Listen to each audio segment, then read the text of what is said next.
All right, straight to the topical issue, looking at the security votes gotten by state governors and how effective it's been in tackling security issues in the different states. Well, the governors of the 36 states of the Federation will on Tuesday, that's tomorrow, meet with the Economic and Financial Crimes Commission, EFCC, and the Central Bank of Nigeria, CBN, over the security votes in their respective domains. Also expected at the meeting are the Independent Corrupt Practices and Other Related Offences, ICPC, and the Federal Inland Revenue Service, FIRS. Spokesman of the Nigerian Governors Forum, Abdulrazaque Bello-Barkindo, said in a statement, the planned meeting, which will be virtual, is to ensure full attendance by all the relevant officers in the matter. And of course, Bello-Barkindo said the governors as well as the economic and financial agencies in the country will use the opportunity to iron out thorny issues surrounding their state security votes towards establishing a better option for managing the funds. Matthew Oluku is still with us to further analyze this issue. Thank you for staying with us. Security votes, that's not a new term in the Nigerian politics, but do you see it as a very effective way of tackling security in different states? Because that's supposed to be the objective. To be quite honest with you, I think if you are looking at one of the areas where public fund is being mismanaged, you should look at security votes. Because if you have a situation where money is being allocated, there is no accountability as to an agency of government that scrutinizes how the money is being spent. Of course, power they say corrupt, and absolute power corrupt absolutely. I think that best explains the scenario surrounding security votes. But the state governors most times, make demands, just get the security vote, and then eventually, as you said, there's no monitoring, there's no follow-up as to how these monies are being disbursed. Whose responsibility is it to ensure that these funds are used for the proper, reason or objective that they are collected for? If you look at the constitutional provision as to how there should be check and balance, you agree with me that the National Assembly or House of Assembly, as the case may be, at the national level and the state level, if the appropriate fund, they have right to question how the money is spent. But unfortunately, the security vote is not being scrutinized. It's not being recited. It's not being, the governors, the president is not accountable to anyone as to how the money is being spent. Now, looking at the fact that you said power corrupts absolutely, power corrupts and absolute power corrupts absolutely. In the law, it doesn't even stipulate the word security vote. What we have is contingency funds. So where in that premise can a governor decide to dip his hand into that particular account to make do with the money for a particular purpose? In what category? Thank God you talk about contingency plan, and funds. Even in the budgetary process and allocation, we have service-wide vote that captured the contingency you are talking about. But again, if you look at the security vote, just like you said, there is no constitutional provision that backs up how money, that there should be a security vote. There is no, it doesn't have any or instances where. But I think where the government, whether at the national level or state level, rely on is once they talk about security, national security, they will tell you that it supersedes every other interest. But as to, I think that is why Nigerians should start advocating that there should be laws now to start regulating how the money is being spent. And that if you are a governor, if you are the president, you are giving security vote, you should account for it. You should retire in the way you retire other spending. But these governors would tell you that despite the fact that they are the chief security officers of their state, they do not have control over the security apparatus in the state. The security apparatus still have to take orders from Abuja, from the IGP and all of that. And so they're saying they're not even in charge of security in their state. And so how do you expect them to control or be in charge of security in the state. So these funds, they get them, and then it's been mismanaged. And we see cases where, there's the argument in some quarters that when they need this policeman or the security apparatus to do their bidding, they find a way around it. They know how to go about it. But when it comes to securing the lives of the people with whom they have been given the responsibility to take care of, they begin to tell you that they are not in charge of the security apparatus. So what then is the use for that security vote? Okay, is another thing to say that the governors are not in control of the security apparatus in their respective states. Is another thing to say that the money they are collecting in terms of security vote is not justifiable.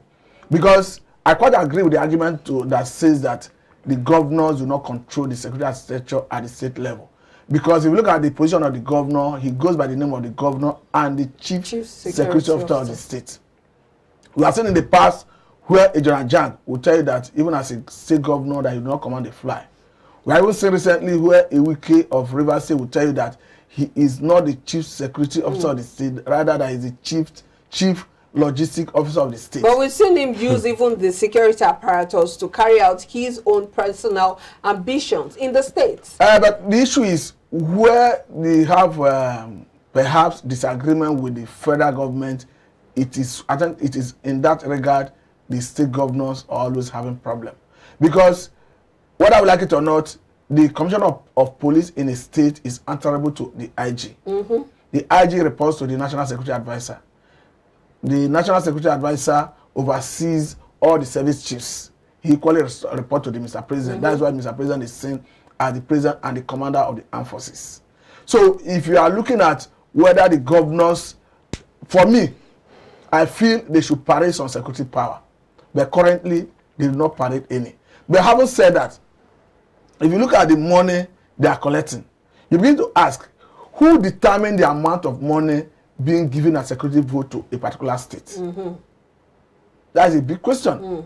Because though there is no unification as to all the states collecting the same amount, I can understand that there are some states that collect as much as 2 billion a month. Mm-hmm. Some collect as much as 500 million a month.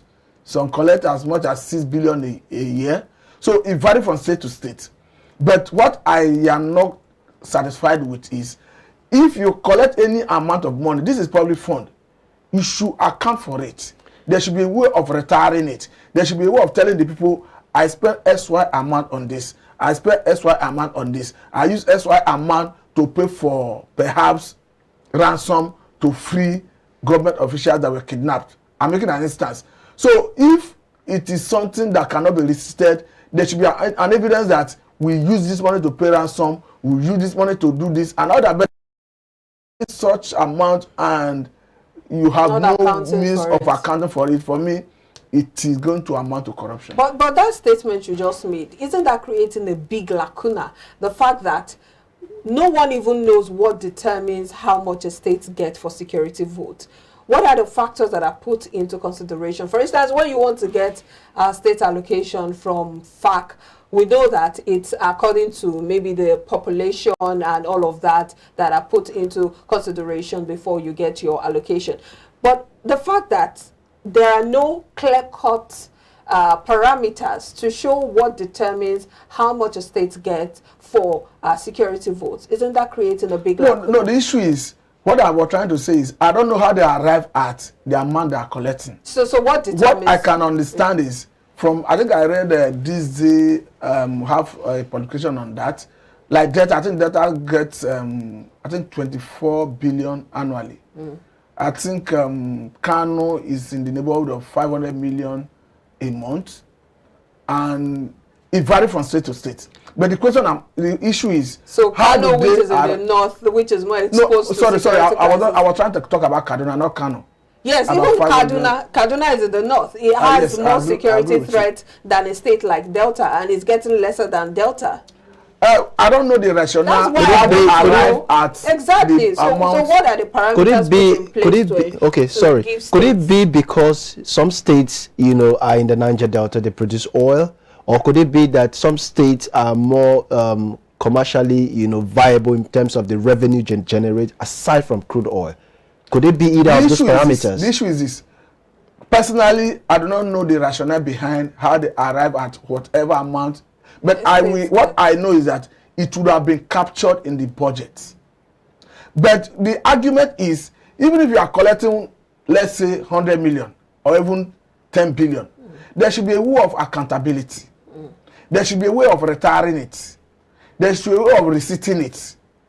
So that at the end of the day, anyone that comes into the office after you know that you spend S amount on this, on that. Not that you collect the security vote, you are not answerable to anybody, you are not receipting it, you are not retiring it, and it goes on like that for 4 years and 8 years. For me, I think it's not right. Well, I think that we should pay more attention to what determines how much a state gets. Because if you look at a northern state like Kano, a northern state like Katsina, Borno, Benue, where there was an attack as at yesterday when Palm Sunday was going on, those kind of states should be considered for higher funds when it comes to, of course, if it is judicially expended, should be considered for higher funds than states where there's relative peace.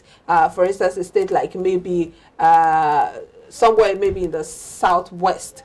So you want to look at all of those factors because, yes, we're talking about accountability, but accountability even starts from the reason you're giving out these funds. True. Don't you think? I totally agree with you. But again, because I try to look at the amount being expended on that security, both at the national level and the state level.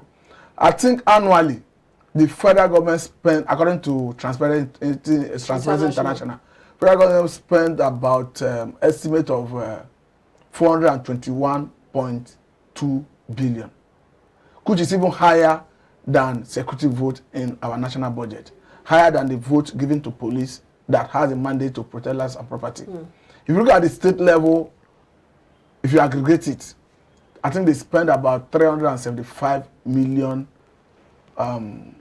naira, a billion annually. So for me, it is not right. Because if you look at this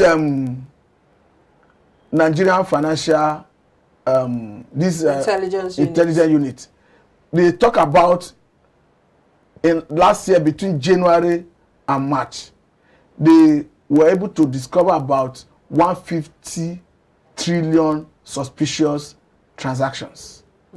And these were accumulation of report they got from commercial banks, mortgage banks, microfinance banks, all financial institutions. And they were a kind of trying to synergize with Efcc, ICPC in tracing and tracking politicians in the build-up to 2023 election. But I don't know whether anybody has been arrested, whether anybody is under investigation, whether anybody is under prosecution. I don't have that information. So if you are looking at the amount that goes into this security vote, it may not be unconnected with such money that is being spent. So do you think it should be scrapped totally, since it's not as if there's accountability, or it's not as if it's improving security in the different states? If you are looking at scrapping it, personally, I'm not advocating that it should be scrapped. But I'm saying that there should be accountability, there should be transparency in the process of spending it. Then again, if you look at this Financial Action Task Force, where Nigeria and South Africa is placed as part of the country of great concern, you begin to ask, because financial